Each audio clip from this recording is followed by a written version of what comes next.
त्यांना जमेल, पचेल, रुचेल, फळेल अशी साधनं कोणती? हाताने काम, मुखाने हरी. आपण सगळे हरीमध्येच आहे. इंग्रजी हरी म्हणजे काय माहिती? घाई.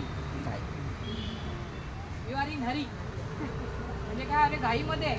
बरोबर. काय घाईमध्ये असं म्हणतो ना माणूस. घाई. तसे आता आज आपण सगळ्यांचं जीवन कसं